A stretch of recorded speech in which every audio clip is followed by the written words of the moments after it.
नमस्कार। कहानियों के इस सफ़र में आप सबका बहुत स्वागत है। आज हम सुनेंगे मुंशी प्रेमचंद जी द्वारा लिखित कहानी शंखनाद। कहानी शुरू करने से पहले मेरा आप सबसे विनम्र निवेदन है, यदि मेरे द्वारा सुनाई गई कहानियाँ आप सबको पसंद आती हों और आपने अब तक चैनल को सब्सक्राइब नहीं किया तो ज़रूर चैनल को सब्सक्राइब कर लें और अपने मित्रों में भी कहानी को ज़रूर शेयर करें। चलिए सुनते हैं कहानी। भानु चौधरी अपने गांव के मुखिया थे। गांव में उनका बड़ा मान था। दारोगा जी उन्हें टाट बिना जमीन पर न बैठने देते। मुखिया साहब की ऐसी धाक बधी हुई थी कि उनकी मर्जी बिना गांव में एक पत्ता भी नहीं हिल सकता था। कोई घटना, चाहे वह सास बहू का विवाद हो, चाहे मेड़ या खेत का झगड़ा, चौधरी साहब के शासनादेश को पूर्ण रूप से सचेत करने के लिए काफ़ी थी। वह तुरंत घटनास्थल पर जा पहुंचते, तहकीकात होने लगती। गवाह और सबूत के सिवा किसी अभियोग को सफलता सहित चलाने में जिन बातों की जरूरत होती है उन सब पर विचार होता और चौधरी जी के दरबार से फैसला हो जाता। किसी को अदालत जाने की जरूरत न पड़ती। हाँ, इस कष्ट के लिए चौधरी साहब कुछ फीस जरूर लेते थे। यदि किसी अवसर पर फीस मिलने में असुविधा के कारण उन्हें धीरज से काम लेना पड़ता तो गांव में आफत मच जाती थी, क्योंकि उनके धीरज और दारोगा जी के क्रोध में कोई घनिष्ठ संबंध था। सारांश यह है कि चौधरी से उनके दोस्त दुश्मन सभी चौकन्ने रहते थे। चौधरी महाशय के 3 सुयोग्य पुत्र थे। बड़े लड़के वितान एक सुशिक्षित मनुष्य थे। डाके के रजिस्टर पर दस्तखत कर लेते थे। बड़े अनुभवी, बड़े मर्मज्ञ, बड़े नीति कुशल। मिर्जई की जगह कमीज पहनते, कभी कभी सिगरेट भी पीते, जिससे उनका गौरव बढ़ता था। यद्यपि उनके ये दुर्व्यसन बूढ़े चौधरी को नापसंद थे, पर बेचारे विवश थे, क्योंकि अदालत और कानून के मामले वितान के हाथों में थे। वह कानून का पुतला था। कानून की दफाएं उसकी जबान पर रखी रहती थीं। गवाह गढ़ने में वह पूरा उस्ताद था। मझले लड़के शान चौधरी कृषि विभाग के अधिकारी थे। बुद्धि के मंद, लेकिन शरीर से बड़े परिश्रमी। जहाँ घास न जमती हो वहाँ केसर जमा दें। तीसरे लड़के का नाम गुमान था। वह बड़ा रसिक, साथ ही उद्दंड भी था। मुहर्रम में ढोल इतने जोरों से बजाता कि कान के पर्दे फट जाते। मछली फंसाने का बड़ा शौकीन था। बड़ा रंगीला जवान था। खजड़ी बजा बजा कर जब वह मीठे स्वर से ख्याल गाता तो रंग जम जाता। उसे दंगल का ऐसा शौक था कि कोसों तक धावा मारता। पर घर वाले कुछ ऐसे शुष्क थे कि उसके इन व्यसनों से तनिक भी सहानुभूति न रखते थे। पिता और भाइयों ने तो उसे ऊसर खेत समझ रखा था। घुड़की, धमकी, शिक्षा और उपदेश, स्नेह और विनय, किसी का उस पर कुछ भी असर न होता। हाँ, भावजें अभी तक उसकी ओर से निराश न हुई थीं। वे अभी तक उसे कड़वी दवाएं पिलाई जाती थीं। पर आलस्य वह राज रोग है जिसका रोगी कभी नहीं संभलता। ऐसा कोई बिरला ही दिन जाता होगा कि बांके गुमान को भावजों के कटु वाक्य न सुनने पड़ते हों। ये विशाले सर कभी कभी उसके कठोर हृदय में चुभ जाते, किंतु यह घाव रात भर से अधिक न रहता। भोर होते ही थकान के साथ ही यह पीड़ा भी शांत हो जाती। तड़का हुआ, उसने हाथ मुंह धोया, बंसी उठाई और तालाब की ओर चल पड़ा। भावजी फूलों की वर्षा किया करती। बूढ़े चौधरी पैतरे बदलते रहते और भाई लोग तीखी निगाह से देखा करते। पर अपनी धुन का पूरा बांका गुमान उन लोगों के बीच से इस तरह अकड़ता हुआ निकल जाता जैसे कोई मस्त हाथी कुत्तों के बीच से निकल जाता है। उसे सुमार्ग पर लाने के लिए क्या क्या उपाय नहीं किए गए। बाप समझाता, बेटा ऐसी राह चलो जिसमें तुम्हें भी पैसे मिले और गृहस्थी का भी निर्वाह हो। भाइयों के भरोसे कब तक रहोगे? मैं पका आम हूँ, आज टपक पड़ा या कल, फिर तुम्हारा निबाह कैसे होगा? भाई बात भी ना पूछेंगे। भावजों का रंग देख ही रहे हो। तुम्हारे भी लड़के वाले हैं, उनका भार कैसे संभालोगे? खेती में जी न लगे, कहो कांस्टेबली में भर्ती करा दूं। बाका गुमान खड़ा खड़ा यह सब सुनता, लेकिन पत्थर का देवता था, कभी न पसीजता। इन महाशय के अत्याचार का दंड उनकी स्त्री बिचारी को भोगना पड़ता था। मेहनत के घर के जितने काम होते थे वे उसी के सिर थोपे जाते। उपले पाती, कुएं से पानी लाती, आटा पीसती और तिस पर भी जेठानियाँ सीधे मुंह बात न करती, वाक के वाड़ों से छेदा करती। एक बार जब वह पति से कई दिन रूठी रही तो बाकी गुमान कुछ नर्म हुए। बाप से जाकर बोले, मुझे कोई दुकान खुलवा दीजिए। चौधरी ने परमात्मा को धन्यवाद दिया। फूले न समाये। कई 100 रुपए लगाकर कपड़े की दुकान खुलवा दी। गुमान के भाग जगे। तंजेब के चुन्नटदार कुर्ते बनवाए। मलमल का साफा धानी रंग में रंगवाया। सौदा बिके या न बिके, उसे लाभ ही होना था। दुकान खुली हुई है। 10-5 गाढ़े मित्र जमे हुए हैं। चरस की दम और ख्याल के ताने उड़ रही हैं। इस तरह 3 महीने चैन से कटे। बाके गुमान ने खूब दिल खोलकर अरमान निकाले, यहाँ तक कि सारी लागत लाभ हो गई। टाट के टुकड़े के सिवा और कुछ न बचा। बूढ़े चौधरी कुएं में गिरने चले। भाऊजी ने घोर आंदोलन मचाया। अरे राम, हमारे बच्चे और हम चीथड़ों को तरसें, गाढ़े का एक कुर्ता भी नसीब न हो, और इतनी बड़ी दुकान इस निखट्टू का कफन बन गई। अब कौन मुंह दिखाएगा, कौन मुंह लेकर घर में पैर रखेगा। किंतु बाकी गुमान के तेवर जरा भी मैले न हुए। वही मुंह लिए वह फिर घर आया और फिर वही पुरानी चाल चलने लगा। कानूनदा बितान उनके ये ठाट बाट देखकर जल जाता। मैं सारे दिन पसीना बहाऊं, मुझे नैन सुख का कुर्ता भी न मिले। क्या अपाहिज सारे दिन चारपाई तोड़े और यूं बंठन कर निकले। ऐसे वस्त्र तो शायद मुझे अपने ब्याह में भी न मिले होंगे। मीठे शान के हृदय में भी कुछ ऐसे ही विचार उठते थे।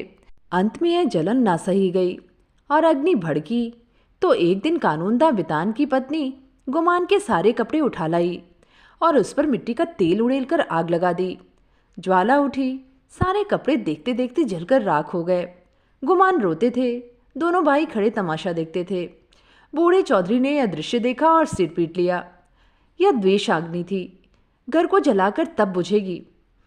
यह ज्वाला तो थोड़ी देर में शांत हो गई, परंतु हृदय की आग ज्यों की त्यों दहकती रही। अंत में एक दिन बूढ़े चौधरी ने घर के सब मेंबरों को एकत्र किया और इस गूढ़ विषय पर विचार करने लगे कि बेड़ा कैसे पार हो। बितान से बोले, बेटा, तुमने आज देखा कि बात की बात में सैकड़ों रुपए पर पानी फिर गया। अब इस तरह निर्वाह होना असंभव है। तुम समझदार हो, मुकदमे मामले करते हो, कोई ऐसी राह निकालो कि घर डूबने से बचे। मैं तो यह चाहता हूँ कि जब तक चोला रहे सबको समेटे रहूं, मगर भगवान के मन में कुछ और ही है। बितान की नीति कुशलता अपनी चतुर सहगामिनी के सामने लुप्त हो जाती थी। वह अभी उसका उत्तर सोच ही रहे थे कि श्रीमती जी बोल उठी, दादाजी, अब समझाने बुझाने से काम न चलेगा। सहते सहते हमारा कलेजा पक गया। बेटे की जितनी पीर बाप को होगी, भाइयों को उतनी क्या, उसकी आधी भी नहीं हो सकती। मैं तो साफ कहती हूँ, गुमान का तुम्हारी कमाई में हक है। उन्हें कंचन के कौर खिलाओ और चांदी के हिंडोलों में झुलाओ। हम में न इतना बूता है न इतना कलेजा। हम अपनी झोपड़ी अलग बना लेंगे।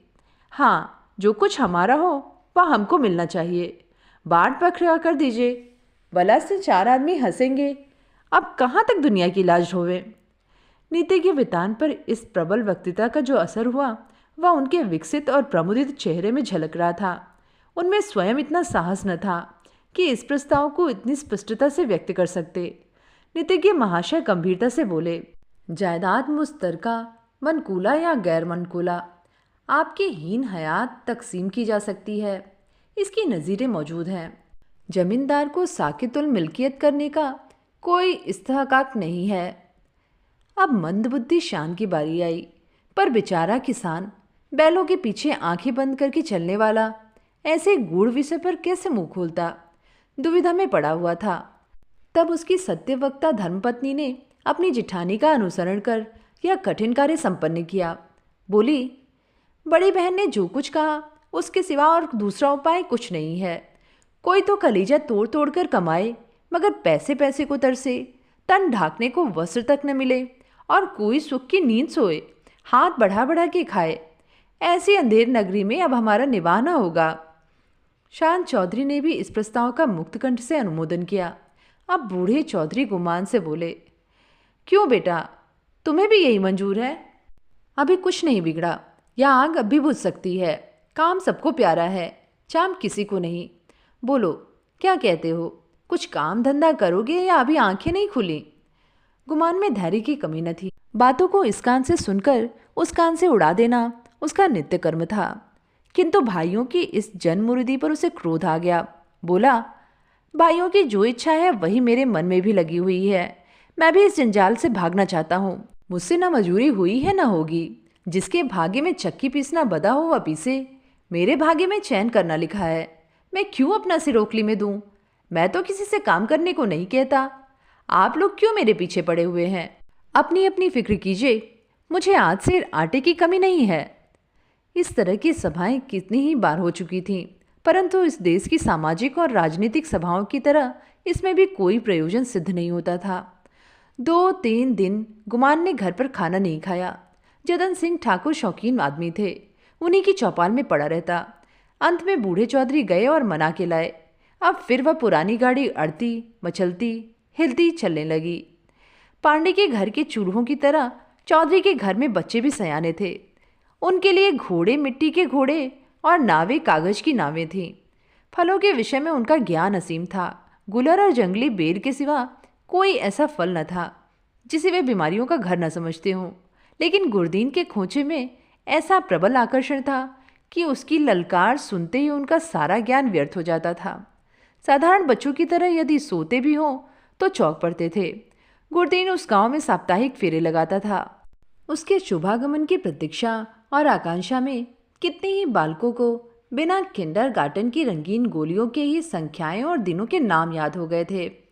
गुरदीन बूढ़ा था, मैला कुचैला आदमी था, किंतु आसपास में उसका नाम उपद्रवी लड़कों के लिए हनुमान मंत्र से कम न था। उसकी आवाज़ सुनते ही उसके खोचे पर लड़कों का ऐसा धावा होता कि मक्खियों की असंख्य सेना को भी रणस्थल से भागना पड़ता था। और जहाँ बच्चों के लिए मिठाइयाँ थीं, वहाँ गुरदीन के माताओं के लिए इससे भी ज़्यादा मीठी बातें थीं।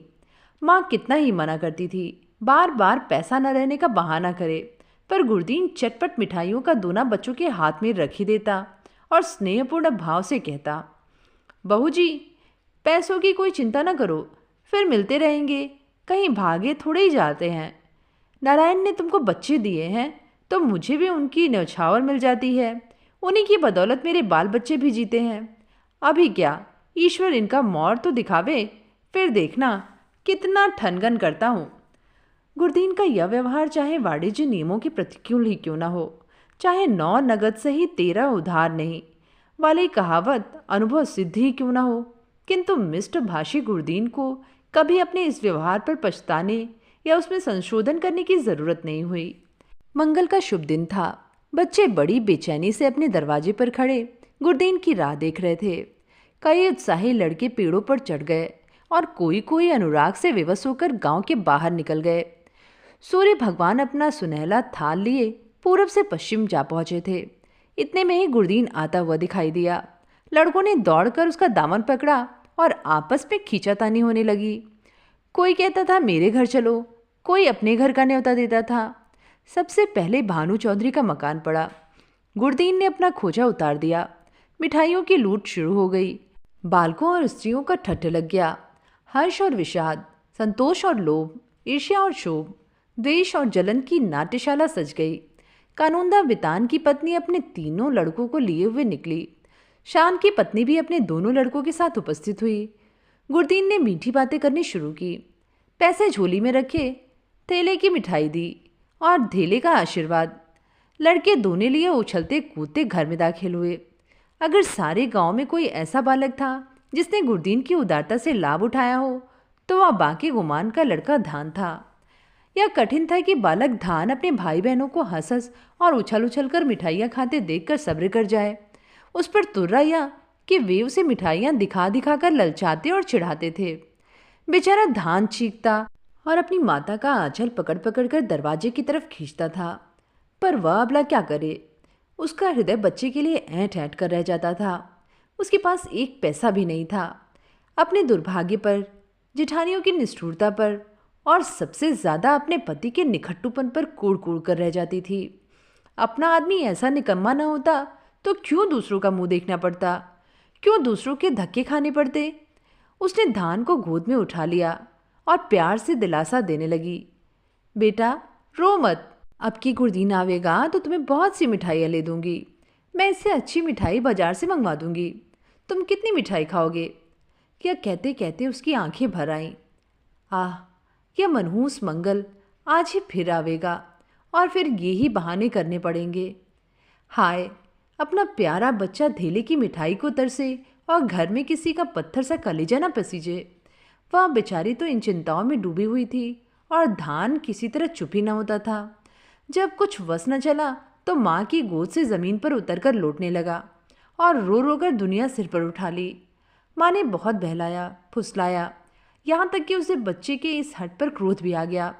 मानो हृदय के रहस्य कभी समझ में नहीं आते। कहाँ तो बच्चे को प्यार से चपटाती थी, ऐसी झल्लाई कि उसे 2-3 थप्पड़ जोर से लगाए और घुड़क कर बोली, चुप रहा भागे, तेरा ही मीठा खाने का मुंह है, अपने दिन को नहीं रोता, मिठाई खाने चला है। बाका गुमान अपनी कोठरी के द्वार पर बैठा हुआ यह कौतिक बड़े ध्यान से देख रहा था। वह इस बच्चे को बहुत चाहता था। इस वक्त के थप्पड़ उसके हृदय में तेज भाले के समान लगे और चुभ गए। शायद उनका अभिप्राय भी यही था। दुनिया रुई को धुनने के लिए तांत पर चोट लगाता है। जिस तरह पत्थर और पानी में आग छिपी रहती है, उसी तरह मनुष्य के हृदय में भी, चाहे वह कैसा भी क्रूर और कठोर क्यों न हो, उत्कृष्ट और कोमल भाव छिपे रहते हैं। गुमान की आंखें भर आईं। आंसू की बूंदें बहुधा हमारे हृदय की मलिनता को उज्जवल कर देती है। गुमान सचेत हो गया।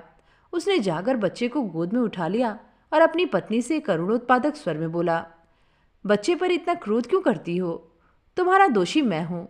मुझको जो दंड चाहो दो। परमात्मा ने चाहा तो कल से लोग इस घर में मेरा और मेरे बाल बच्चों का भी आदर करेंगे। तुमने आज मुझे सदा के लिए इस तरह जगा दिया है मानो मेरे कानों में शंखनाद कर मुझे कर्म पथ में प्रवेश का उपदेश दिया हो। तो ये थी कहानी शंखनाद। कहानी आप सबको कैसी लगी नीचे कमेंट में लिख के ज़रूर बताइएगा। पसंद आने पर लाइक ज़रूर करें। फिर मिलेंगे एक नई कहानी के साथ। धन्यवाद।